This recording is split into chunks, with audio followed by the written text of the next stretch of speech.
Are you a mom who is worried about social media for your teenager? If you are, you're going to be really excited by this. Australia has passed a law banning social media for children under 16. This happened last week. And under this new law, tech companies have to take steps to prevent underage users from accessing social media, or they'll end up facing these fines of like 32 million US dollars. It's a big deal. The cutoff date hasn't been set yet for these companies, but the plan is to put it into action pretty soon. And it's a big deal because it's really the world's first like really tough response to all this worry that parents are having about social media.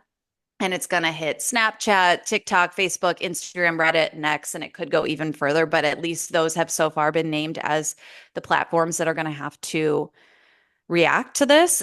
Um, and I love it because after this law passed, Australia's prime minister sent this message to parents saying, quote, "We've got your back." And I just love it.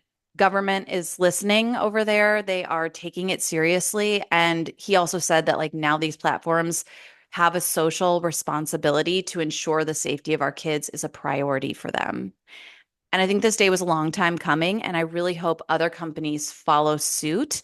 It looks like that could be happening because TikTok, this is a pretty big win for parents, I would say. TikTok is going to put age restrictions on some of its beauty filters. So, Mm. like that bold glamour filter that we all love that makes us look like the absolute most gorgeous Kardashian version of ourselves, they're no longer going to let teenagers use those filters. There's going to be restrictions. So, as long as somebody who's on social media is, reporting their real age, they won't be able to use it. And I think it's a big deal because these filters have had a really growing effect on kids' their self-esteem and their mental health. And it's exciting. What do you think about all this? I love this. Why does a child under 16 need to be on social media? I think about myself going through high school and middle school, and there's already so much to worry about. Like, you're thinking about your clothes and you're thinking about, dating, to be honest, and you're thinking Yeah. about your grades, and hopefully you're thinking about like what you want to do with your life to some extent. And I think about adding in like social media into all of that. And I just think it's like so overwhelming. And I Yeah. think it puts the priority and the emphasis on the wrong things. Like it makes you feel like probably like left out, or it makes you feel like you're not good enough, or it makes you feel like you need XYZ clothes and makeup and yada, like all the things that you should not be focused on at that age. And Right. so I love this so much. And honestly, I think we'll probably do that whether it's a law or not, like no social media. I think Yeah. what I do worry about is like, yes, already Kaya likes to play with our phones Right. because, Totally. music comes from our phones, or she sees like we FaceTime with Grammy and Papa and her cousins and stuff on the phone. And so she already likes to grab at it. And I do like, and maybe this makes me like a helicopter parent, but I want to be able to always know her location, Yeah, I get that. And so it's kind of figuring out like, well, how Air exactly do tags. we? Yes. Put Air an air tag. tag in her shoe. Yeah. That's actually a really good idea. Yeah. But yeah, no social media. Like, why do they need social media before 16? Right. I think about this a lot. Like, we are the last generation to grow up without social media. Yeah. And it's just sad to me. It's like I just feel like it's a breeding ground for bullying, for Hmm. comparison.